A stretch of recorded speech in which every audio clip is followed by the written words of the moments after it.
This podcast is supported by FX's English Teacher. Last year's critically acclaimed series returns to follow Evan, Gwen, and Marky as they vie for their students' divided attention. See why Cosmopolitan called its premiere season a masterclass of comedy, while Glamour raved it's the year's funniest and most heartwarming new comedy series. FX's English Teacher, all new Thursdays on FX. All episodes now streaming on Hulu. Optimism isn't sunshine and rainbows. It's fixing things, changing the way we fix things. It's running the world on smarter energy. Because if optimism never stops, then change can't either. GE Vernova, the energy of change. We're not against rap. We're not against rappers. But we are against those. Something big about to happen. I hear the beat tapping. We some fly rhyming felines rapping on the track. Better yet, grab a gat, cause we hot like Enzo. Doors closed, windows up, cause that's the way we like to ride. Windy City hitting.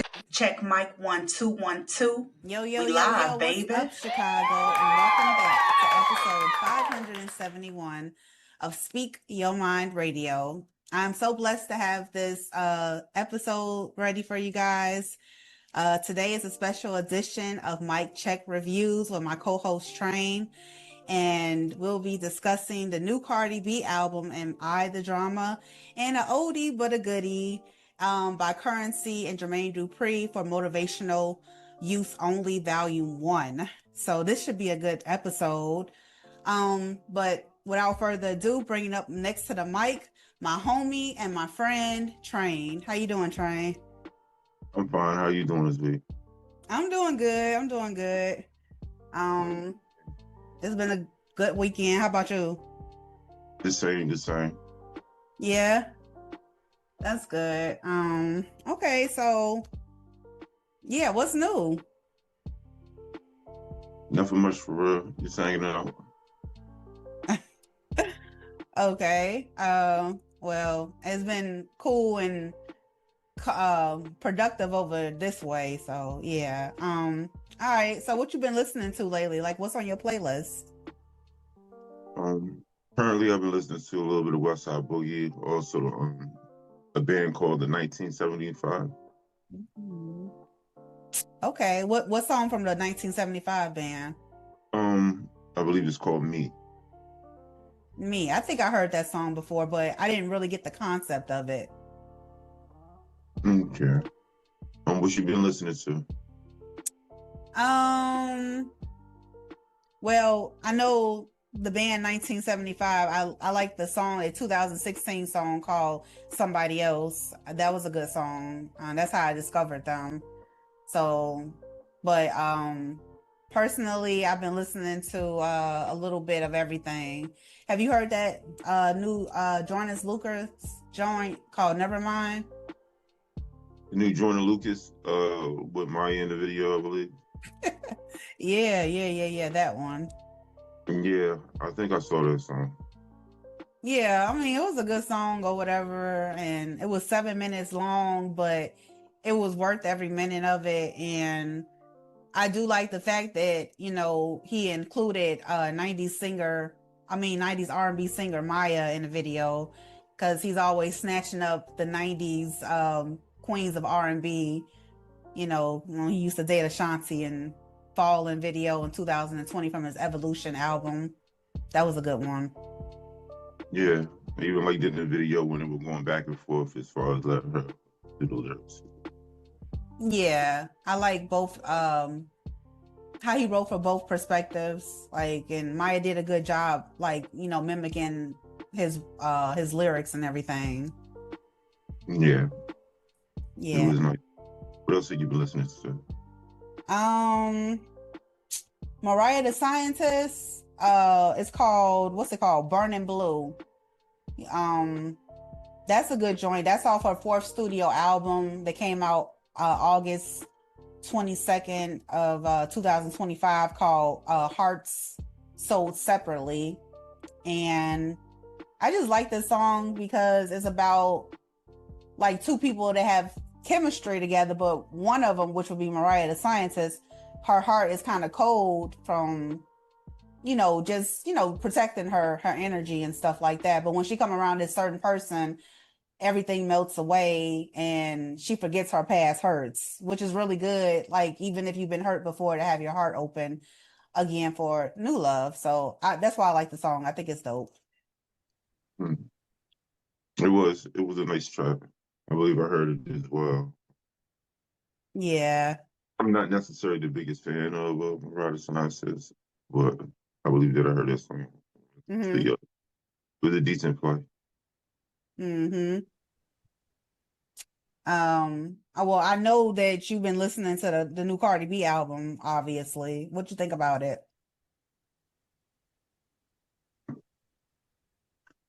I thought that it was honestly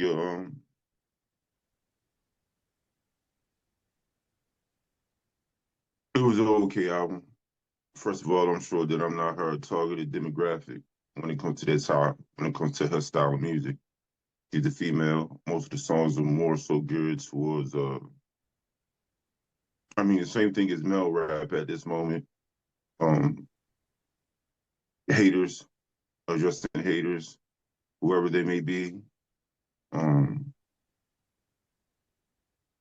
Papa shit, of course, slightly spoke about whatever was going on with her offset, but that was to be expected as well.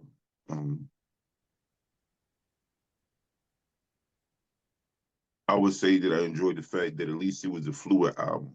When I listened to it, it didn't sound like any of the songs were kind of out of place, regardless of how I felt about them personally. Listening to it straight through was like, yeah, this is a fluid album. Like, she most definitely gave it a good effort, a consistent effort, a real effort. Like, you could tell she put some real effort to it. Most How do you definitely. feel about the album? I know you're a Cardi fan. Yeah, I'm definitely a Cardi B fan. I don't agree with everything that she does, but for the most part, I really do like her as an individual. Um, like you said, she put a lot of effort into this album. Like, she did what most artists of her collaborator wouldn't do, which would be promote, promote, promote. I mean, this girl got out in the middle of the streets of New York, barefoot and pregnant, selling her fucking album to people, her fans. Like, how many times you get to see your favorite celebrity just out and about in the streets? Besides, like, okay, J. Cole, he might be riding his bike through New York or something, but I'm saying, like, somebody like Cardi B, she don't even need all that, but she came out swinging and tried to, prove a point or whatever, and her sales were good. She had another number one on the Billboard 200 albums chart with 200,000 units sold within the first week. She broke the world book Guinness Records World Book by delivering the most signed albums from an artist through drones within the hour. She sold like 176 copies. So, and then she's everywhere, like promoting, talking. It's just awesome to see her get out there and work like that, and she be pregnant and everything like that, coming with her fourth child. Like, she's awesome. She's amazing. To me, she is. New Icy Hot Nighttime Recovery relieves pain at nighttime while your body recovers. Icy Hot. You're so back. Tonight, turn down the noise of the day and focus on the rest with AGZ, the nightly drink for winding down and resting up. New from AG1. AGZ supports your body's natural sleep cycle with clinically studied key herbs, adaptogens, and minerals in amounts supported by research. And no melatonin, helping you wake feeling rested. Wind down, rest up with AGZ. Learn more at drinkagz.com.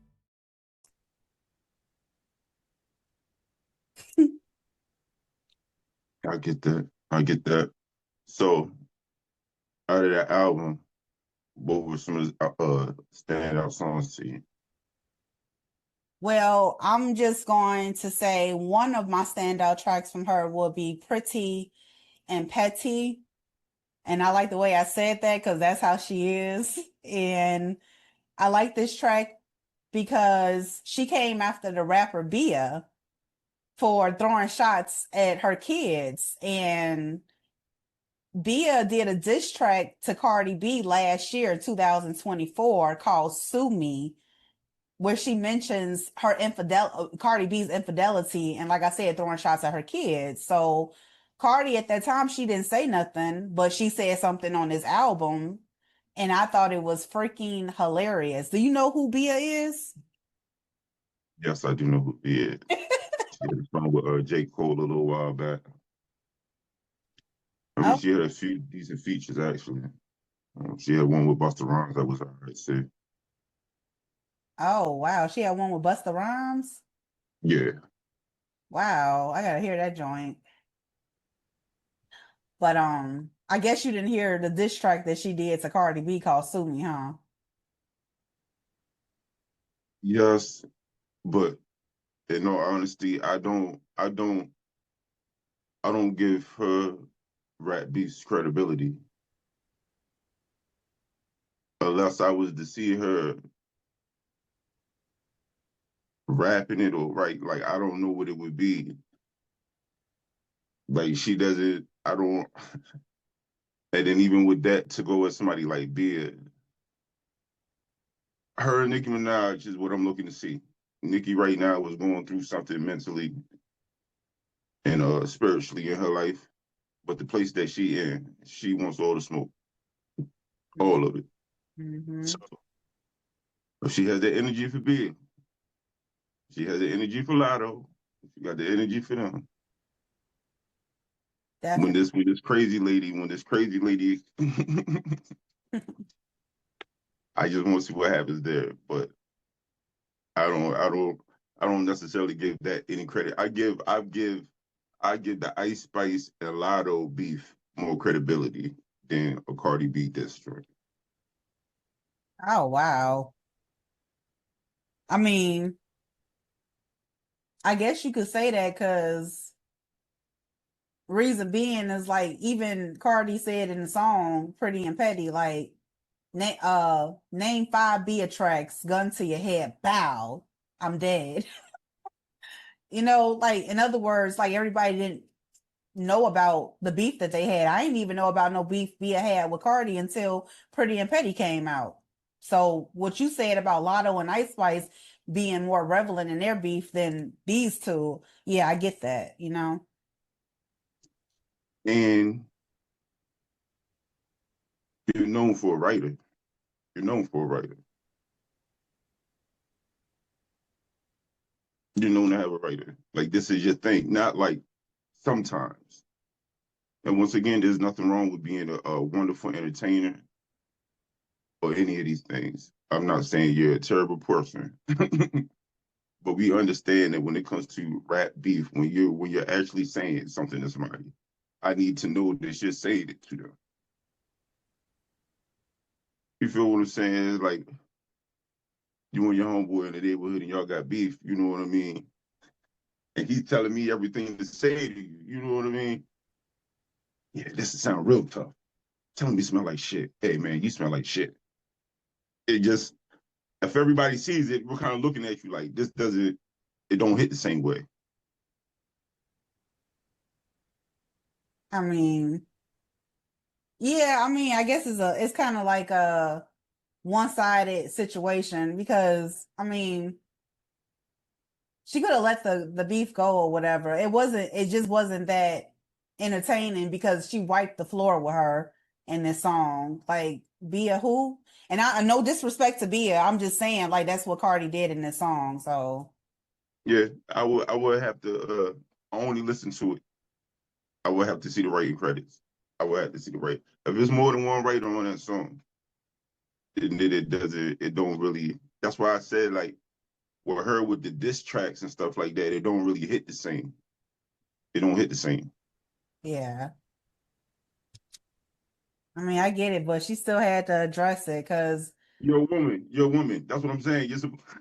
You're listening for different things than me. You're supposed to like it. Okay. Um, yeah, so like I said, they was making fun of that track on social media and stuff like that. And one line that Cardi said in the song Pretty and Petty had me rolling. She said, "Your mama used to fuck around with white men. Disgusting." Girl, you trifling. I hate when a bitch thinks she cute because she light skinned. Addressing colorism and wiping the floor with her at the same time. It's so funny. But just to be fair, Bia is a mixed race too. Like, she's what is she? She's an Afro Latina, like Cardi B. So I don't know why she, went there with her. I think she like Puerto Rican and Italian or something like that. But yeah. So could it possibly been for somebody else? You think it was for somebody else? I mean, if you're saying that she's Latino and black, I'm sure there's probably some mixed rappers out here that are female that she might have been talking about. No, she definitely was talking about Bia. Yeah. And that's what I'm saying. That's what I'm saying is that okay, of you, this is a fan thing. That's why I say you a fan of it. If you telling me that this don't make sense, then how is it a wipe down? If you're saying that it doesn't apply to her, you're telling me that she's not what she's saying, then how is it a diss? No, that's why I said, just to be fair, that Bia is a mixed race. Like, Yes, if you're yeah, saying she's not black and white. no. She's the same ethnicity that Cardi B would be. So then it wouldn't be a wipe down. I guess she just combating her with her song. Listen, I understand. If we talking battle, that's what I'm saying. We're talking beef and we're talking battles. Yeah. When we were talking about the Drake and the Kendrick Lamar, we understand that everything matters. So if you're saying that this is a diss to her, Yeah. then it has to be a diss to just a random. And then go ahead. Yes, Cardi B, we love you. Yes, chef kiss to Cardi B for putting in the effort for people that talk shit about her. So yes. What's one of your standout tracks from In Mind the Drama by Cardi B? One of them is I'll do better than you, the one featuring Cash Cobain. Beat wise, I like the beat that it was vibey. Actually, a lot of that first half of the joint, the music was real spatial. So like when you heard it, it feels angelic or it feels like airy. Mm-hmm. Like for people that are listening to the beats or however the production sounds. It's real wide, like the stereo. Maybe that would be a perfect example. Like the stereo was spread it super wide on it, but it feels good. It sounds good. Like it's a real nice sound or whatever. She actually kind of had a decent flow on it for it being one of the regular type songs. Because I did like the one where she was on a Latino beat, and that might just be me being racist or whatever. And I'll get to that one later. Bodega Baddie, I believe that was. Actually, I like the way that she came off on the one bar when she was like, "Can't be modest, I'm popping. Believe me, I tried it." It was a space right in there when she was hitting that beat, and I was like, "Yeah, she walked it." But that was the standout track to me. Yeah, I just wish Bodega Baggy was Baddie was like longer because it was only like shit a minute and 30 seconds. Just to me, it was perfect for the style of the beat that it was. Because it's super up, that was a super up tempo joint. It came off straight on the Latino salsa type feel. And like I said, as soon as I heard it, the energy and everything, it made me feel good. And then I heard her voice on it. And that's why I said it's not to be like no funny or nothing. Her accent is heavy. She sounds Latino all the way through. Like there's no, it's cool that you've been in the hood and everything. And I understand, but your accent is there. So hearing her on that, it actually it felt decent for real. I was like, okay, she in her element. She sounded like she was actually having fun. Because a lot of the other ones you're dissing and stuff like that, so you're just sounding like you're, yeah, you mean mugging the whole song. Like this one, it sounded like you was having fun. I could see you dancing to this. Like I could see her having fun in this. So I like that Bodega Baddies. Yeah, I like Bodega Baddie too. Like, I mean, I don't know what she's going to do with it because it's so short, but like you said, it was very saucy, you know, and it was her. So, and it did sound like she was having fun on the track. So, but I really like that track a lot. I don't think it got enough shine, but yeah. I mean, I feel like we got a lot of short dance type songs. Even one of the biggest ones that we had within the last decade with the Uzi Vert joint, the I Wanna Rock. Mm-hmm. Songs themselves. They literally would have to put that on loop. Yeah, definitely. Definitely. So what was the standout track for you? The BA joint. Magnet was a standout. I only like this because she was coming for people's heads, like JT from City Girls. Yo, no.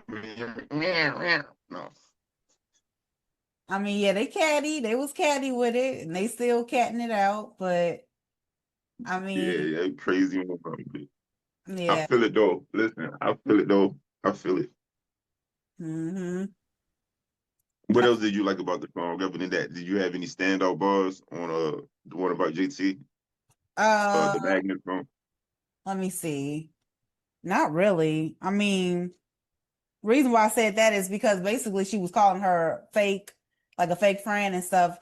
I'm just gonna tell you like the bottom line of it because they talking about a lot in this song, but really what it stems from, like I think back in 2021 when Cardi B came out with the WAP song and she did it with Megan Thee Stallion, she wanted JT to be on the song too, but during that time JT didn't want to be on the song without Young Miami, but Cardi was just requesting JT. And so she passed on and then she started acting funny, you know what I'm saying, behind the scenes or whatever. But when Nicki Minaj wanted her to do a track with her, she instantly jumped on it and she didn't tell it's funny, but she didn't tell Young Miami nothing. So I was like, you waited to throw her underneath the bus, not for Cardi, but for Nicki Minaj, like you bogus or whatever. Like I think that was bogus and everything. Cause then JT and Young Miami had it out over the internet too. And that's, I don't know, that issue was funny to me. Cause it's like y'all couldn't have had that behind closed doors or whatever. Like you got to be catty in front of everybody, huh? So that's where their beef stems from, and that's why, you know what I'm saying, she was coming for her. She said a lot of stuff about her in that song. Cardi said a lot of stuff about her, JT and Uzi Levert, because they together. She said that I don't even know if I should say it, but she was just like he liked extra things in the bedroom and everything. I'm like, girl, you wow. Like, why are you talking about somebody else's man and your man over there accused of sexually harassing a young sports executive? You know what I'm saying? Tongue all down his ear and everything. Like, come on now. Like, people can come for you too or whatever. But I don't know. I just picked that song Magnet because it was funny. All right. For me, I got the other song that was a standout for me would have been Salute, the joint Salute. The beat was hard as hell for real. Especially for the shit that I like, or at least for the flow of things that I like. I felt like the beat was hard. And then another reason I like it, because most of the ones I picked were songs that I felt like she felt good on, whatever. The effects that they were using, whatever effect chain they were using with that extra echo and stuff on it, and that joint Salute, it most definitely strengthened it. It strengthened her voice on it. And it most definitely, it sounded like a good song. Like it felt good too. Okay. That's what's up. Salute is a good song too. And she definitely sounds smooth on it. And I did pick a third standout track that I think ain't getting enough attention on Cardi B's Am I the Drama?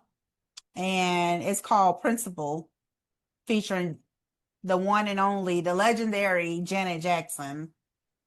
I really like this joint because Cardi B put a different spin on Principle.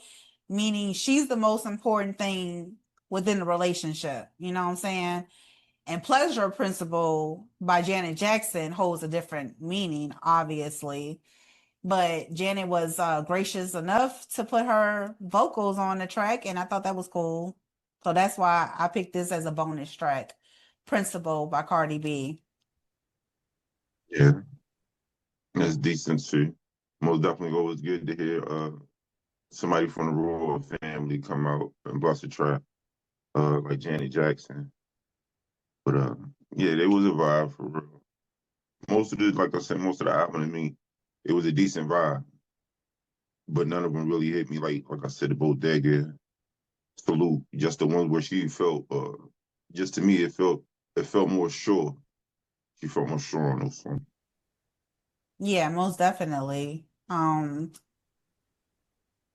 Like I said, with the track Principle, I just like how she used the 1987 song "The Pleasure Principle" by Janet Jackson. I just had to throw that in there just for people that didn't know what song I was really talking about or whatever. But yeah. Um, but anyway, enough about Miss Cardi B. Let's talk about the song. I mean, not the song, but the album you chose. Oh, the album that I chose was the Currency and Jermaine Dupri collaborative album for motivational use only, Volume 1. It does say Volume 1, so possibly Volume 2, who knows? It was released in April of 2025. Currency itself has 12 studio albums, 22 singles, 63 music videos, 43 mixtapes, 24 collaborative albums, and 35 extended play joints. To me, his style is more like a laid back riding music. Majority of it is talking about riding, smoking, and usually females. And it is the vibe. Um, I believe you got an opportunity to listen to it as well, right?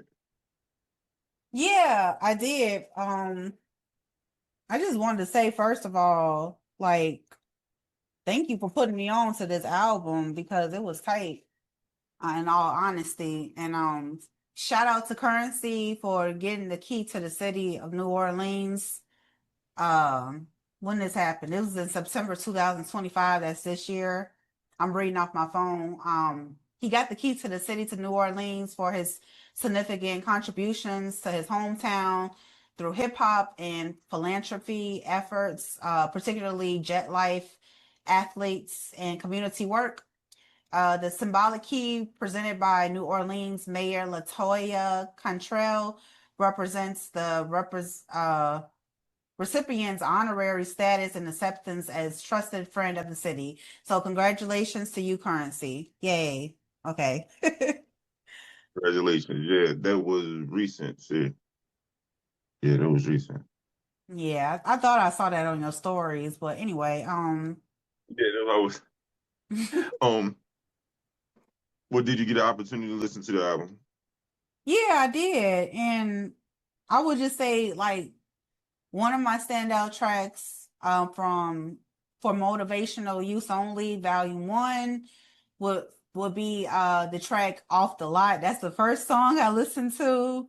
When I told you, I Okay. was like, oh, this sounds like you could be driving in a whip. Like that, I was literally feeling that song. And it features 2 Chainz on there. And I figured out why I like the song because it uses a sample, a 1985 sample called Without You by the Rucker Collective. And it appears in like the 33 mark of the song and throughout. And when I listened to it, it had such a vibe to it. I was like, I see Larry June on this song. I see da da da da da on this song. Then I look it up and I find out, oh yeah, Larry June released a track in 2022 with the same loop. You know what I mean? Because I heard him on there in another song. It's called Another Day. And then Devin the Dude and Paul Wall did a song, but like with the same loop, but it's kind of slowed down. It slowed down tremendously. And it's called Need It. And then Dave East and Giggs did one, Starlights 2024. Their sample of the same song is sped up. So everything is different. And we only got 10 minutes left, and we'll do a second version of this in a second. But I also like the song because it inspires the listeners to work hard so you can drive off the lot with a brand new car, you know what I'm saying? And I like that. So what's your dream car, Train? I don't have one. You don't I have one? don't. Okay. Nah. Yeah, man. I'm boring as hell. Damn. Well, my dream, Oh, huh? no, what would you want to say, man?